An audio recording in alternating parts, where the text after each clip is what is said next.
भाषा में कहा जाए तो चार चवन्नी घोड़े पे, यूएन चार्टर मेरे 10/10 पे। Don't play games with this president. This president is damn serious. This president is not here to play games. ऐसे कब्जा का अमेरिका था क्या? अमेरिका कोई देश थोड़ी था, वहाँ तो जा जाकर लोग बसा है। आज लिख के ले लो तुम लोग कि जो अमेरिका है वो चाइना अगर किसी तरह से अगर दब गया तो उसका अगला टारगेट भारत होगा। वो कल मान लो कि वोट चोरी सिद्ध हो गया, उसके हटाने की जिम्मेदारी हमारी देश के लोगों की है, ना कि कोई थर्ड पार्टी आए और कहे कि मोदी जी को हम उठा के ले जा रहे हैं। और जयशंकर जाके वहाँ पे बोले कि why are you not condemning Donald Trump for picking up the president of Venezuela.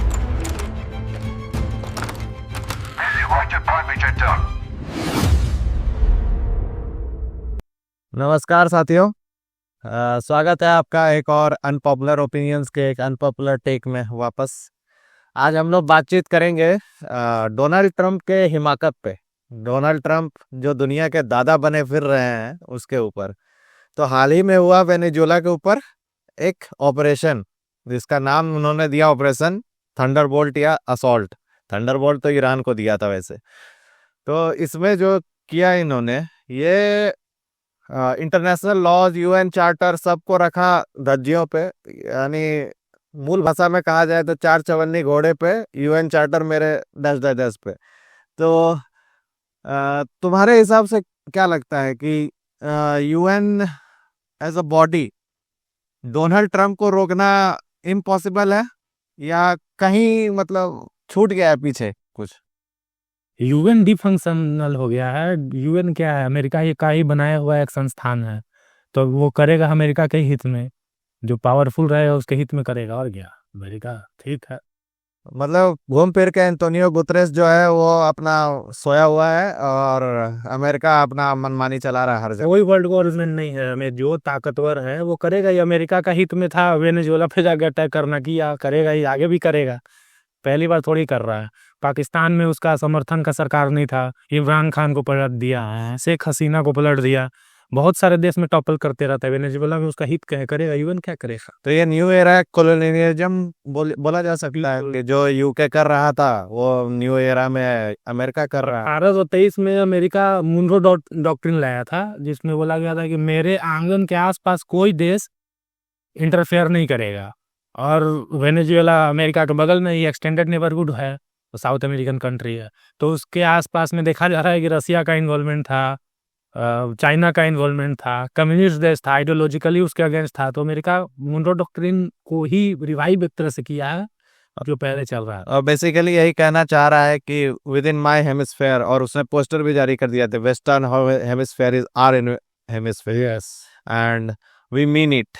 And Marco Rubio said in his press conference, don't play games with this president. This president is damn serious. This president is not here to play games. पागल है अब जो कुछ भी, इसका दिमाग पूरा घूम गया है।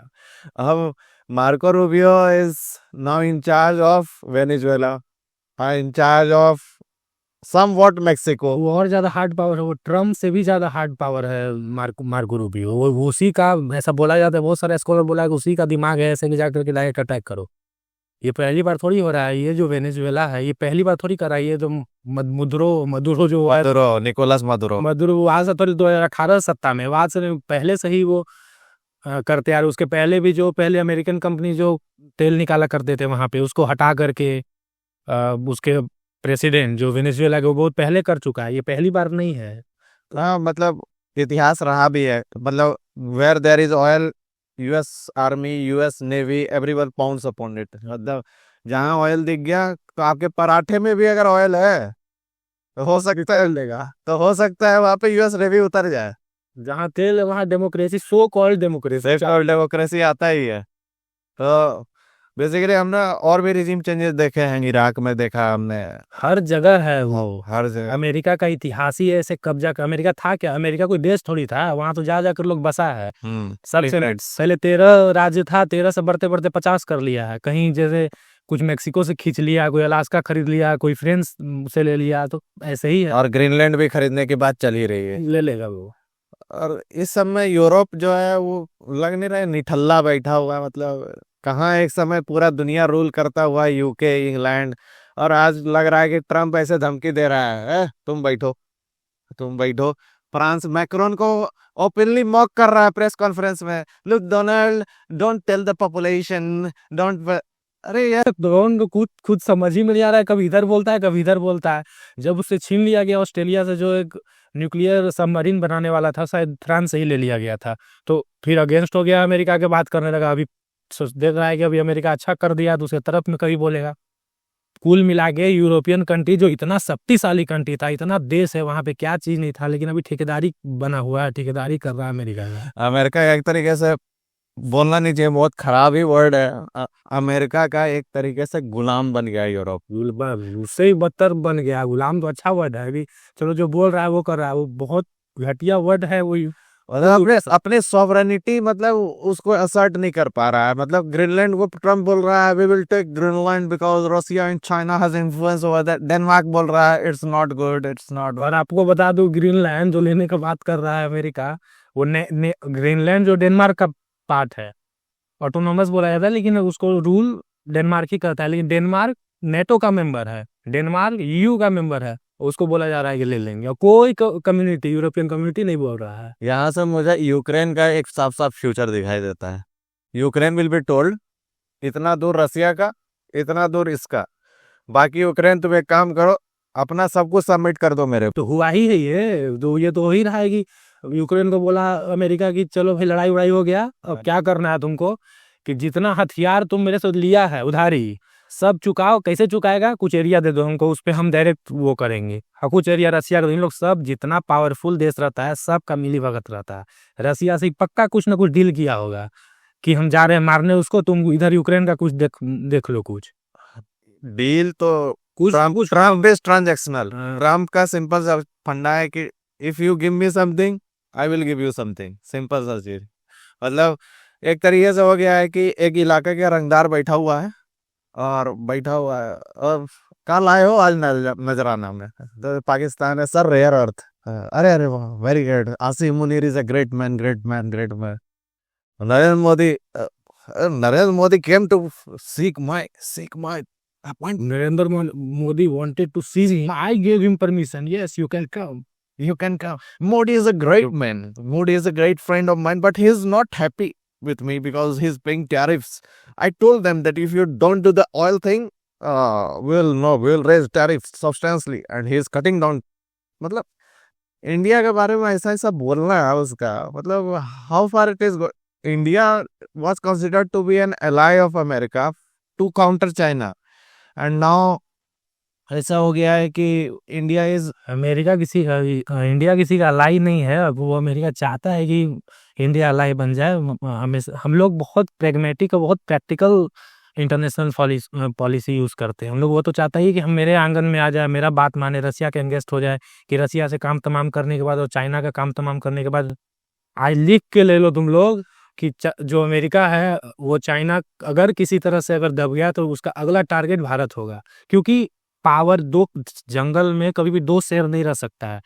ये गवाह है, इतिहास है कि कोई भी दो शक्तिशाली है तो एक शक्तिशाली को नीचे झुकना ही पड़ेगा। रसिया को मारने के बाद रसिया देख रहा है कि थोड़ा झुक गया, अब चाइना की तरफ मोड़ दिया है वो। उसके बाद भारत आएगा नंबर पे, तो भारत जानता है ये चीज, तो इसीलिए भारत किसी की तरफ नहीं जाता। कमिंग बैक टू वेनेजुएला, तो मतलब निकोलस मदुरो और उसका वाइफ को मतलब ऐसा मतलब किडनैप कर लिया एक दिन में।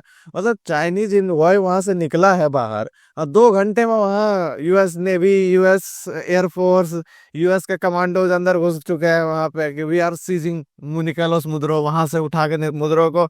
And Donald Trump is sharing reels of the attack कि अरे भाई क्या गजब, एकदम बम फोड़ा। रात भर टीवी में देखा कि कैसे हो रहा है और मेरे को मजा आया है। मारा लागो में जो चेयर्स लगाए हुए हैं वो मेकशिफ्ट रूम है, उसको भी नहीं पता है कि मतलब हम किसी मतलब प्रॉपर कॉन्फ्रेंस हॉल में बैठ के ना वो चेयर्स गोल्डन कलर के लगे हुए जैसे कोई पार्टी चल रहा है। वहां डोनाल्ड ट्रम्प ऐसे बैठा हुआ है और बैठ के देख रहा है। एंड इधर साइड रूबियो, इधर हेस्गेत, इधर ये यूएस का ये लोग सब बैठा हुआ है और वहां पे चल रहा है कि हाँ हो गया। मैंने शायद प्रेस कॉन्फ्रेंस में 6-7 लोगों को खड़ा करके दिखवाया भी, तो ये है हम लोग तभी मिल कर वो किया। अच्छा, ऑन द सीरियस नोट क्या है, मतलब ये जो चल रहा है ऐसे डायरेक्ट किसी सॉवरेन कंट्री का अच्छा है खराब है बात क्या चीज है। जो मदुरो है वो डिक्टेटर था, क्या था, कैसे जीता, उसे कोई मतलब नहीं था तो राजनेता वहां का। ऑफिशियल राजनेता था, तो उसको डायरेक्ट उठा लेना वहां से, एक रात में जाना, उठा लेना बेडरूम से उसको, उसकी वाइफ को, क्या सही है? नहीं नहीं, ये बिल्कुल भी सही नहीं है। ऐसे क्योंकि देखिए, अगर आप डिक्टेटर ही हैं किसी देश का, ठीक है, अत्याचार ये कर रहे हैं अपने पब्लिक पे, आप वोट चोरी, मतलब जैसे इंडिया में चल रहा है कि वोट चोरी की है, ठीक है, शेख हसीना को आउट क्यों किया गया बांग्लादेश से, कि वोट चोरी की है शेख हसीना, लेकिन उसको डेमोक्रेटिकली वहां से कराया गया, कि इंस्टिगेट किया कि वहां पे एक प्रोटेस्ट हो जाए, प्रोटेस्ट हो गया, शेख हसीना को भागना पड़ा वहां से। ईरान में अभी प्रोटेस्ट चल रहे हैं उस तरह के, ठीक है। तो उस तरह के रेजिम चेंज, मतलब अगर मोदी जी को कल मान लो कि वोट चोरी सिद्ध हो गया, उसके हटाने की जिम्मेदारी हमारी देश के लोगों की है, ना कि कोई थर्ड पार्टी आया और कहे कि मोदी जी को हम उठा के ले जा रहे हैं, कि डोनाल्ड ट्रंप आया, हेलीकॉप्टर लाया, हमें मोदी जी को उठा के लेके चला गया। ना ना, ऐसा मेरे से तो ये गलत हुआ। सॉवरेन कंट्री में इस चीज को करना बहुत ही मतलब गलत ये है। बट कहते हैं कि jungle is might is right, तो अब अमेरिका के खिलाफ कोई बोल भी नहीं सकता। Kaja Kallas, S Jaishankar, Kaja Kallas EU की HRVP है, मतलब वो देखती है सारा इंटरनेशनल रिलेशन। वो एस जयशंकर को टाउन हॉल में पूछ रही है कि why are you not condemning Russia for invading Ukraine. तो जयशंकर ने बोला कि look, we have our interest with Russia and this. अभी जयशंकर जाएगा यूरोप, और जयशंकर जाके वहां पे बोले कि why are you not condemning Donald Trump for picking up the president of Venezuela, तो क्या बोलेगी Kaja Kallas? Europe is like baboon. It is very nice word for this, but Donald Trump is treating like third grade countries. Europe को third grade country ऐसा कर रहा है। But on a serious note, invading any third country and making a regime change there by kidnapping their president, regime change चलो वो पीछे back hand से अभी तक बांग्लादेश में प्रूव नहीं हो पाया कि यूएससी करा रहा है, ठीक है, लेकिन अगर प्रूव हो भी जाता है तो उसमें ज्यादा कुछ किया नहीं जा सकता, क्योंकि कहा जाएगा कि डेमोक्रेटिक प्रोटेस्ट था जिसके थ्रू शेख हसीना को निकाल दिया गया। But Maduro was just kidnapped from there. America का कहीं भी कुछ नहीं चल पाता है। अमेरिका क्या है कि हमेशा स्टार्ट करता है कि वहां से रिजीम चेंज कर दिया जाए, लेकिन उसका चलता नहीं है। बांग्लादेश में भी रिजीम चेंज करने का हाथ, बहुत लोग बोलता है उसका हाथ है, लेकिन जिस तरह से वो चाइना की तरफ पलट रहा है वो मोहम्मद यूनुस, उसके हित में तो है नहीं अमेरिका का। वैसे ही हर जगह देखा गया कि इराक को क्या हुआ, सदाम हुसैन को कौन लाया, उसके जो पहले जो था सदाम हुसैन का जो पार्टी का, वो सबको अमेरिका लाया, लेकिन जब नहीं बनने लगता है तो मारता। लादेन को क्या किया, वही बनाया, फिर जब नहीं बनने लगा तो उसको उसी को हटाया। तो वही काम वो हमेशा करता है। वेनेजुएला में भी वही हाल है कि अभी मदुरो उसके अगेंस्ट काम कर रहा था। अगर उसको डेमोक्रेसी से ही मतलब था, तो जो उसके अपोजिशन में जो पार्टी है, मरियो या मरिया जो मचा दो। His her name is Machado. She got a Nobel Prize from Norway. Peace A Nobel Peace Prize from Norway. उसको नहीं दे रहा है वो गवर्नमेंट कि तुम चला। वो क्या बोल रहा है कि तुमको अभी तुम पॉपुलर उतना नहीं हो, मतलब ट्रम्प ज्यादा पॉपुलर है वेनेजुएला में, उसको नहीं दे रहा है। And we will run Venezuela. We are in charge. तो ऐसे कर रहा है वो। And रूबियो से CNN ने पूछा कि what legitimacy do you have to run Venezuela? कहाँ से legitimacy? पहले तो सवाल घुमाया, फिर बोला कि he was indicted by a district court in south New York city. मतलब कि एक डिस्ट्रिक्ट कोर्ट इंडाइट किया मदुरो को कि इसको तुमको उठाना है, और यूएस वहां जाके उठा दिया। कल को कर्कटडुमा कोर्ट जो, या फिर कोई भी मतलब डिस्ट्रिक्ट का कोर्ट, गढ़वा कोर्ट, ठीक है, वो बोल दे डोनाल्ड ट्रंप बहुत खराब आदमी है, ठीक है, गलत सलत बयान देता है, ये करता है वो करता है, दुनिया में तबाही ला दिया है, ठीक है, इसको उठा लो। तो मोदी जी क्या यहाँ से एयरफोर्स भेज देंगे क्या वहां की, जाओ डोनाल्ड ट्रंप को उठा के ले आओ। मोदी ताकतवर रहते तो भेज देते।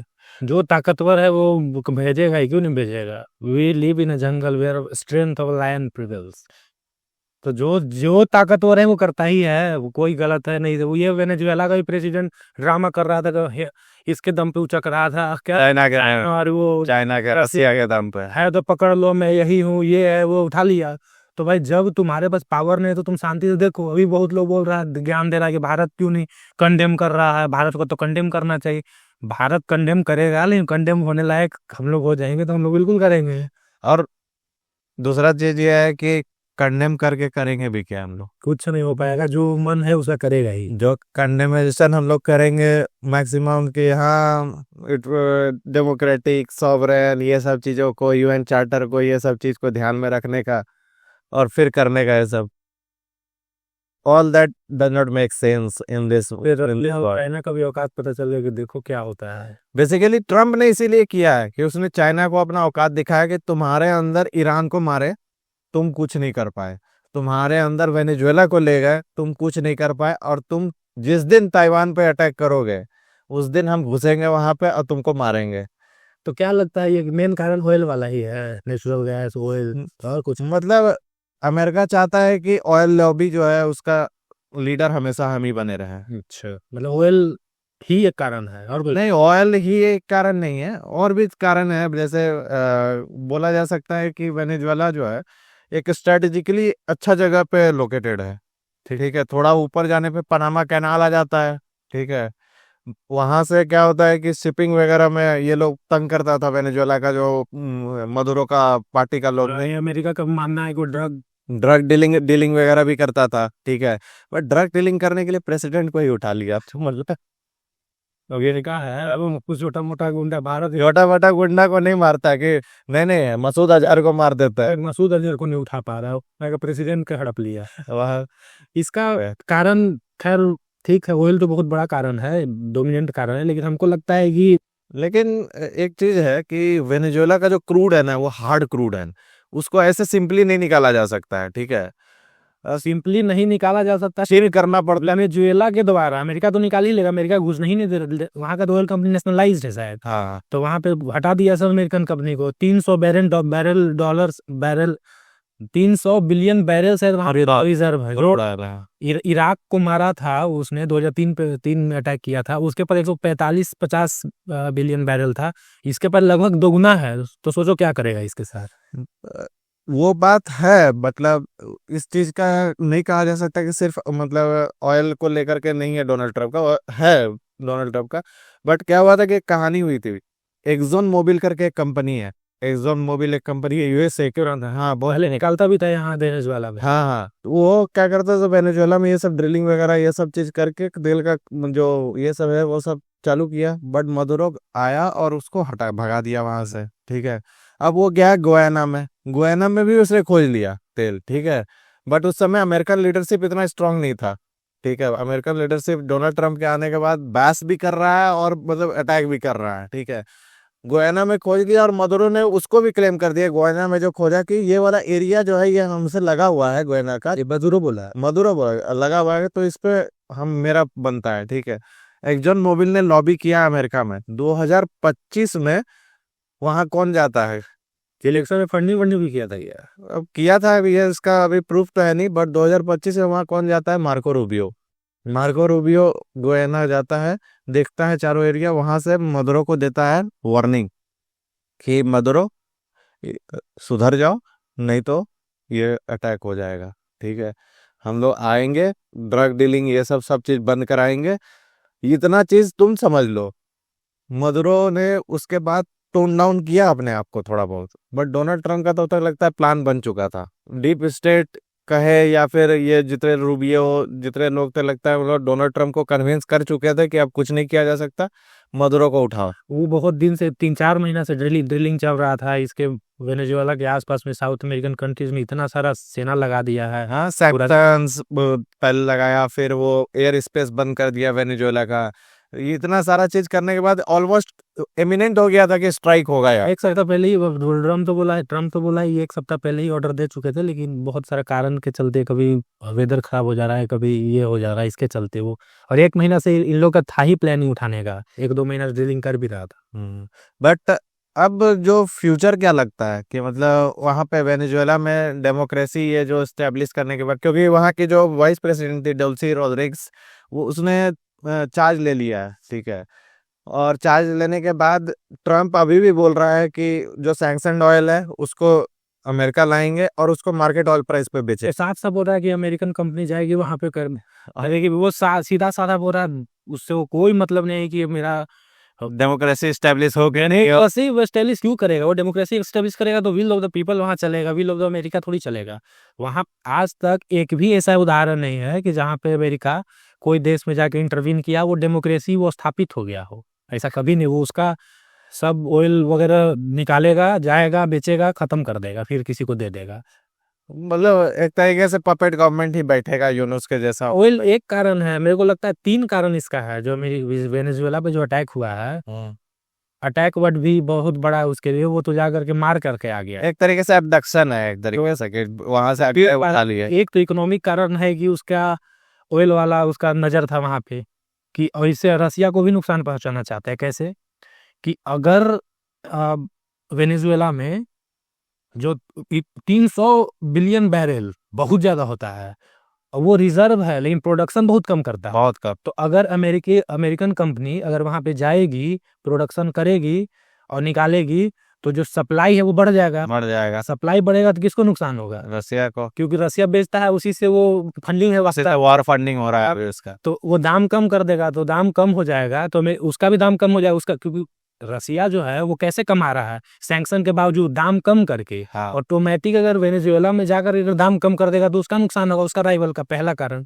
दूसरा कारण है अमेरिका हर वो देश को मारता है जो डी डॉलराइजेशन का बात करता है। हाँ, और वेनेजुएला ब्रिक्स का मेंबर बनने का सोच रहा था। ब्रिक्स का मेंबर बन रहा था, जो तेल ले रहा था जितना भी, वो लगभग 7-8 लाख मतलब 1 मिलियन अगर बैरल निकाल रहा है, तो उसका 70-80% चाइना और रसिया को जाता है। तो और पैसा वो युआन में लेता है जो चाइनीज करेंसी। इसका मतलब वो बाईपास कर रहा है डॉलर को। और डॉलर कितना महत्वपूर्ण है वो किसी और दिन चर्चा करेंगे कि क्या डॉलर का कहानी, सारा कहानी डॉलर और उसका इकोनॉमी का। और बेसिकली ये तो वेनेजुएला पे अटैक भी जो हुआ है ना, ये एक तरीके से डॉलर को स्ट्रेंथन करने के लिए हुआ है। पहला कारण इकोनॉमी हो गया कि डॉलर का को बाईपास कर रहा था, ऑयल लेना था। दूसरा कारण था कि मिलिट्री डेटरेंस दिखाना था। चाइना को दिखा रहा था, सब देश जितना छोट देश है वो सब सोच रहा था कि चाइना के साथ हम रहेंगे तो हम बचे रहेंगे। दिखा दिया कि तुम्हारा क्या असर हो, तुम्हारा चाइना कुछ नहीं मतलब बचा पाएगा। चाइना में आ रहा, चाइना सिर्फ वक्त बोलते रह गया, वो सामने भी नहीं आ रहा, लिखते रह गया कि गलत हो रहा है, इसको ये करना चाहिए, इसको वो करना चाहिए। रसिया भी कुछ नहीं कर पा रहा। कोई कुछ छोटा देश जिसमें कोई हित नहीं है, कोई कुछ नहीं करता है। तीसरा कारण मेरे को लगता है कि अपना इंपीरियलिस्टिक फॉरेन पॉलिसी अपना रहा है अमेरिका की। कोई देश में हम कहीं भी जब चाहे तब घुस सकते हैं अगर तुम मेरे इंटरेस्ट के खिलाफ हो। वो हर देश के लिए, उस कौन देश को नहीं है, भारत को भी वो धमका चुका है। भारत को भी एक तरह धमकी ही, तो पूरी तरह धमकी दे दिया है भारत को कि हम नाराज हैं। तो नाराज है मतलब खुश कीजिए हमको, मोदी जी हमको खुश भी कर रहे हैं, ऐसा वो बोला है। तो सबको धमकाई। ग्रीनलैंड जो उसका नेटो मेंबर है, डेनमार्क, उसको ही बोल दिया ग्रीनलैंड को ले लेंगे, वो हमारी स्ट्रेटेजिक मतलब स्ट्रेटजी मिलिट्री के लिए हमको बेस चाहिए वहाँ पे, तो हमको वहाँ पे रखना है क्योंकि चाइना और रसिया का बहुत ज्यादा इन्फ्लुएंस हो गया है ग्रीनलैंड में।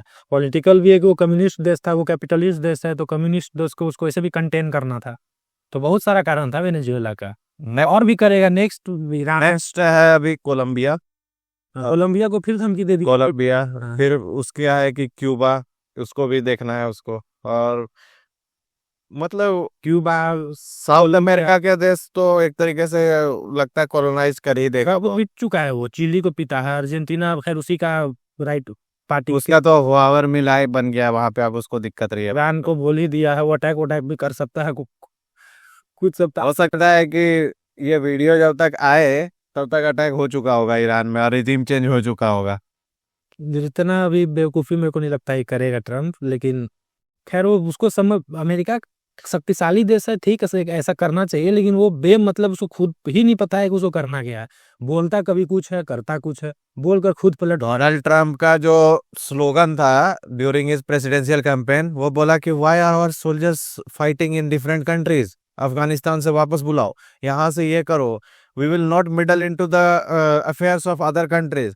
और जैसे ही वो आया है, उसने ईरान पे बम गिराया, उसने वेनेजुएला पे अटैक किया, ठीक है, वो घूम रहा है, कभी सीरिया पे कभी बम मार दे रहा है, कभी कभी घूम रहा है, इधर उधर जा रहा है, कहीं भी जा रहा है। He does not have a control on his टंग, वो कुछ भी बोल सकता है, ठीक है। बट ठीक है, वर्ल्ड पॉलिटिक्स में तो ये आई डोंट थिंक कि मतलब बहुत ज्यादा टर्मोइल का सिचुएशन चल रहा है। कोई टर्मिनल नहीं चल रहा है, वो सब अरे उसको काम होगा, वो अपना कंपनी भेजेगा, कोई वहां पे लीडर खड़ा कर देगा, मैटर खत्म हो जाएगा, कौन देश उसके अगेंस्ट बोलेगा। अमेरिका सिर्फ मिलिट्री में उसका पावरफुल डोमिनेंस थोड़ी है, उसका हर चीज पे डोमिनेंस है, उसको क्या नहीं है। जितना वो मिलिट्री बजट है उसका लगभग $1 ट्रिलियन लग उसके उतना तो जीडीपी नहीं है बहुत कंट्री का। और जितना वो स्पेंड करता है चाइना, रसिया, भारत, जितना टॉप उसके नीचे के टॉप 10 है वो मिल के उतना नहीं कर पाता है। उसका 700-800 बेसेस है पूरा दुनिया भर में, 2-3 लाख फोर्स उसका बाहर ही घूम रहा है, दिन भर वो बाहरी युद्ध करते रहता है। कौन रसिया करेगा? नेटो का जितना खर्चा वर्चा है सब यही चलाता है लगभग, तो कौन यूरोप। और एक तरीके से यूएन भी वही चला रहा है। तो यूए वही बनाया ही है। जो हालत चल रहा है यूएन का, उसको देख के लगता यही है कि UN is paper tiger. Dysfunctional हो गया। डिसफंक्शनल है और पेपर का भी टाइगर है। जैसे चाइना है ना, चाइना का ऐसे पेपर पे दिखता है कि मतलब इतना सबमरीन्स बना दिया, इतना हेलीकॉप्टर है, ये है, लेकिन गट्स नहीं है फाइट करने का। अभी गट्स या तो वो स्ट्रेटेजिक कॉन्स्ट्रेंट मेंटेन कर रहा कर रहा है, वो चाइना लड़ भी नहीं सकता है, वो कभी जिंदगी में अमेरिका के अगेंस्ट नहीं जाना चाहता। अमेरिका दुख सा रहा है उसको बहुत। नैन्सी पेलोसी के केस में क्या हुआ था, वो चाइना धमकाते रह गया अगर बहुत ताइवान चले गया कि आज वो अमेरिका आ गया तो अटैक कर देंगे, घूम के चल गया, क्या कर लिया वो कुछ। वो ताइवान छोटा मोटा देश, वो अपना दिखाता है छोटा मोटा देश को बीआरआई के चंगुल में फंसाने के लिए। कभी भारत पे अटैक कर देगा, कभी इधर कर देगा, छोटा मुझे जानता है कि हम लोग डर जाएंगे। अमेरिका तो थोड़ी वो लड़ पाएगा, कभी कभी वो नहीं चाहेगा लड़ना। ठीक है, बट प्रेजेंट कॉन्टेक्स्ट को अगर हम लोग देखें तो मतलब वर्ल्ड ऑर्डर जो है वो तो पूरा चेंज ही हो गया है एक तरीके से। जो पहले था वर्ल्ड ऑर्डर, जो लोग सोचते थे कि पहले यूएस है, फिर चाइना है, फिर इंडिया है, फिर ऐसे कैसे करके यूरोप है, अब कुछ नहीं दिख रहा। अब दिख रहा है कि एक यूएस है, उसके बाद बाकी लोग हैं, और कुछ नहीं है दुनिया में। ये को लगता है कि दुनिया जो वर्ल्ड ऑर्डर है, वर्ल्ड ऑर्डर देखा जाता है unipolar polar world order, multipolar world order और bipolar world order. 1648 Westphalian treaty के बाद जो नेशन स्टेट का जो कॉन्सेप्ट रहा, उसके बाद मल्टीपोलर वर्ल्ड ऑर्डर चला था कि सारे देश लगभग शक्तिशाली बैलेंस ऑफ पावर को देखेंगे कि तुम्हारा अगर तुम $2 का खरीद लिया मिसाइल तो हम भी खरीदेंगे, मतलब वो पूरा कट थ्रोट कंपटीशन चलता है। इसके बाद जब वर्ल्ड वॉर खत्म हुआ, इसके बाद डोमिनेंस आया, पूरा वर्चस्व बना अमेरिका का। इसके बाद बाईपोलर वर्ल्ड ऑर्डर चलने लगा। यूएसएसआर एक तरफ, बाईपोलर मतलब 2 पोल रहेगा। 2 पोल रहे, जितना भी छोटा मोटा देश है, चाहे भारत, चाइना, ये सब किसी न किसी पोल के पास चिपकेगा। तो 2 पोल, एक यूएसएसआर की तरफ, एक अमेरिका के पास। यूएसएसआर को अमेरिका तोड़ दिया 1991 में। उसके बाद 10 साल तक, 2008 तक जब फाइनेंशियल क्राइसिस आया था, उस समय तक वर्चस्व चला था, सिंगल यूनिपोलर वर्ल्ड ऑर्डर था। इसके बाद फिर से मल्टीपोलर चलता है। जब जब मल्टीपोलर वर्ल्ड ऑर्डर चलता है तब बड़ा युद्ध होता है। मल्टीपोलर वर्ल्ड ऑर्डर में ही first world war, second world war चला था। अभी फिर से दुनिया विश्व वर्ल्ड वॉर में कंफर्म जाएगी। ये मल्टीपोलर वर्ल्ड वॉर एक नया वर्ल्ड वॉर क्रिएट करेगा। सबके पास शक्ति से कोई कभी भिड़ सकता है। ठीक है, ओके। सो हमारा आज का बातचीत यही तक रहेगा। हालांकि एक प्रोफेसी है, ठीक है, और प्रेडिक्शन है हम लोग का कि third world war is loading soon, और इसका एक नया वर्जन जो है ये हम लोग लेके आएंगे। अगला वीडियो जो बनाएंगे हम लोग ईरान के ऊपर, कि अयतुल्ला खोमेनी जो वहाँ पे लीडर है, उनको रिजीम चेंज कैसे करना चाह रहा है अमेरिका। तो अगले वीडियो के लिए आप लोग हमारे साथ बने रहिए। हम लोग बातें करते हैं, कोई ये नहीं कि कहीं से हम लोग का अपना ये है सोच, किसी पे हम लोग थोपते नहीं है। आप लोग ही बताइए, अगर हम लोग से कोई किसी तरह से कोई राय देना है तो कमेंट कीजिए, बताइए कि ये गलत है, ऐसा हो सकता है। हम लोग को ना कोई कहीं कॉपी करके किसी का ये करके, हम लोग का जो मन, जो हम लोग अभी तक जानते हैं, खुद हम लोग बातें करते हैं, आगे ऐसे ही करते रहेंगे। आगे लगातार वीडियो आएगी, किसी भी मुद्दे पे हम लोग बेबाक बातचीत करेंगे। हमारा बेसिकली मकसद भी यही है कि हम लोग एक दूसरे से अगर बात कर रहे हैं तो ये आपको बताना चाह रहे हैं कि एक ट्रेंड और एक अनट्रेंड, इस चीज से बाहर निकलिए। कि कोई बढ़िया बढ़िया बात बोल रहा है आकर के, तो जरूरी नहीं है कि वो सब जान रहा है। जितना जान रहे हैं आप उसको अगर डिस्कशन फॉर्म में अगर आप कर रहे हैं तो आप बहुत सारी चीजें, डेली प्रॉम्प्टर चल रहा है, डेली प्रॉम्प्टर चल रहा है, आप देख रहे हैं वहां पे, आप पढ़े जा रहे हैं कि या बोर्ड लगा हुआ है, ऐसे ऐसे मार्क कर दिए तो भाई कोई भी कर सकता है ऐसे।